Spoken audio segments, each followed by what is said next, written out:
Today's story is Snow White and the Seven Dwarfs. Once upon a time, a princess named Snow White lived in a castle with her father, the king, and her stepmother, the queen. Her father always said to his daughter that she must be fair to everyone. Said he, people come to the castle when they have problem. They need the ruler to make a decision. Nothing is more important than to be fair. The queen, Snow White's stepmother, knew how much this meant to her husband. She asked her magic mirror, "Mirror, mirror on the wall, who is the fairest of them all?" "Snow White is the fairest of them all," said the magic mirror. "What?" yelled the queen. "No one is more fair than I. The queen must be the best at everything. Everyone knows that. What could be more fair?" "Snow White is the fairest of them all," repeated the magic mirror. "What do you know? You're a mirror," roared the queen, and she stormed off. Still the queen was bothered. So bothered was she that the queen decided to be rid of the girl once and for all. "I cannot wait another day," she declared. The queen called for her servant, the huntsman. "Find a reason to take Snow White deep into the woods," she said, pointing her long finger at the servant. "Then kill her." The huntsman was shocked, but she was the queen. What could he do? The next day he took Snow White into the woods. As he drew his knife to slay her, Snow White turned around. "Look," she said, taking something out of her pocket. She held in front of him 6 perfect arrowheads that she had carefully shaped. "Do you like them?" she said. "I made them for you. You do so much for me." "Snow White," said the huntsman, "I cannot do this." "Of course you can take them," said Snow White. "That's not what I meant," said the servant. "How can I say this? The queen, your stepmother, ordered me to kill you." The huntsman dropped to his knees. "But I cannot." "She what?" Snow White called out with alarm. "You must run away," said the huntsman. "Far into the woods, now, and never come back to the castle." Snow White turned and ran into the woods as fast as she could. Deeper and deeper into the woods she ran. It was getting dark, and the wolves were starting to howl. She tripped and tore her skirt, but she kept running. Tall tree branches seemed to reach down to the very ground to grab her, but she kept running. She was scratched, bleeding, and scared, but she ran until she could run no more. All of a sudden, there was a light far away. Who would live so deep in the woods? She stepped up closer to the light. It came from a cottage, yet no sound came from the cottage, only the light flickering from the windows. "Hello," said she, knocking softly on the door. "Hello." No answer. The door was little bit open. She opened it some more and stepped in. "Hello, is anyone home?" She looked around. What a mess! She had never seen a messier living room. "This cottage may be the biggest mess I ever saw," she thought. "But it's a roof over my head for tonight. Maybe if I can clean up around here, I can earn my stay." As she cleaned, she thought of someone. Before her father remarried, she and a prince who lived in the next kingdom were getting to know each other. When he visited, they would take walks in royal garden, tell each other stories and laugh. After the queen moved into the castle, her stepmother had made a new rule: no more visitors. Now the prince had to slip over the palace gate in secret. He would call out to her from under her window and they could talk a bit that way. It wasn't as good as the walks in the garden, but it was the best they could manage. Now that she ran away from home, would she ever see him again? After Snow White cleaned up the living room, she went upstairs. On the second floor, 7 little beds were lined up in a row, as if for children. Tired from cleaning, Snow White yawned and lay across all 7 of them. Soon she was fast asleep. In the meantime, the 7 dwarfs were heading home from a long day of working in the jewel mines. When they opened the door, you can imagine their surprise when they saw their cottage all cleaned up. "What kind of magic is this?" said one of the dwarfs, rubbing his eyes in disbelief. His name was Doc. "I wouldn't mind more magic like this," said another of the dwarfs with a grin. His name was Dopey. "We'd better check upstairs," said another dwarf whose name was Grumpy. "Something is fishy around here, that's all I'm going to say." And there, up in the attic, lying across all their beds, was a young lady fast asleep. "Who are you?" said all the dwarfs at once.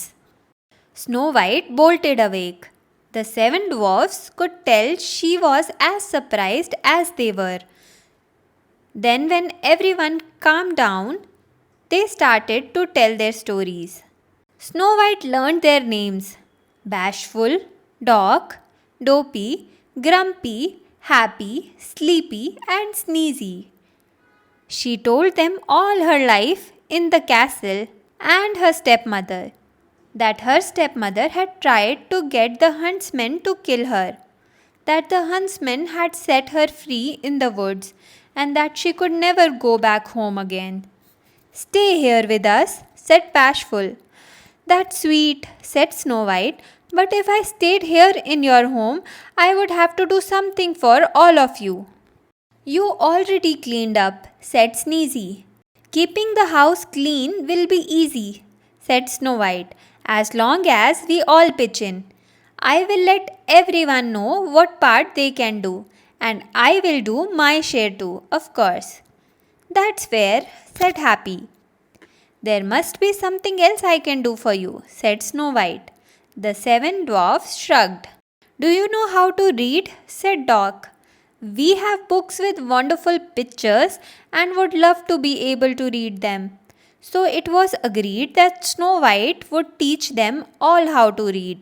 To celebrate their new friendship, Snow White and the 7 dwarfs sang and danced the night away.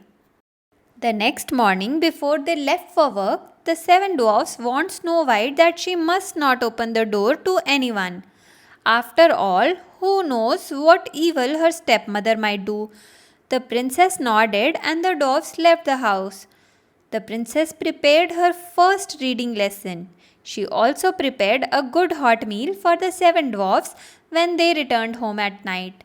And so the day passed. Back at the castle, the queen marched up to her mirror. "Mirror, mirror on the wall," she demanded, "who is the fairest of them all?" "Snow White is the fairest of them all," said the magic mirror. "That is impossible," screamed the queen. "The girl is no longer alive." "Snow White lives," said the magic mirror. And an image of her mirror showed Snow White living in the cottage of the 7 dwarfs. The queen, filled with rage, she screamed, "Who does she think she is? Snow White will not get away with this." At the cottage of the dwarfs, the next afternoon, when 7 dwarfs were away at work, there was a knock on the door. "Who is it?" said Snow White. She remembered the warning of 7 dwarfs not to open the door to anyone. "It's only a poor old woman," came a squeaky voice, "selling apples." Yet in fact, it was the evil queen disguised as an old woman. "It's raining out here, dear," said her voice through the door. "Please let me in." "Poor thing," thought Snow White, having to go door to door selling apples in rain. She opened the door. "Take a look at this big red apple," said the old woman, who, as you know, was really the queen in disguise. She held the red apple close to Snow White's face. "Lovely, my dear, isn't it?" "I would like very much to buy your apple," said Snow White, "but I have no money." "That's fine. Comb in your hair will make a good trade," said the old woman. "Well, all right then," said Snow White. She took the fine comb out of her hair and gave it to the old woman who gave her the apple. Snow White took a big bite. Alas, the fruit was poisoned. At once, Snow White fell to the ground in a deep sleep. She is down, shouted the queen, pumping the air with her fists. Just then the door flew open. In marched the 7 dwarfs home from the day's work. Shocked indeed, they were to find Snow White lying on the floor and what must be her stepmother beside her, laughing and laughing. They chased the evil queen out the door and into the storm. Up to the very top of mountain they chased her. All of a sudden, lightning hit the mountain and queen fell. She was never seen again. But there was nothing to help poor Snow White. She stayed absolutely still in her deep sleep. The 7 dwarfs gently lifted her into a glass coffin. Day and night they kept watch over her. One day the prince happened to pass through. Ever since he had learned that Snow White was missing at the castle, he was searching for her far and wide. Now he had finally found her, but in such a state. The prince pulled open the glass coffin. Her face seemed so fresh even in the deep sleep. The prince gently took one of Snow White's hand in his own and kissed it. At once, Snow White's eyes opened. With love's first kiss, the evil queen's spell was gone forever. The 7 dwarfs let out a big cheer. The prince and Snow White leaned towards each other. They were delighted to find each other again. Now nothing stood in the way of Snow White and the prince to be together. They bid a fond farewell to the 7 dwarfs and returned to the prince's kingdom. Before long, they were married and lived happily ever after. You were listening to Snow White and the 7 Dwarfs, read by Wordteller. We will be back with another audiobook shortly. Until then, happy listening.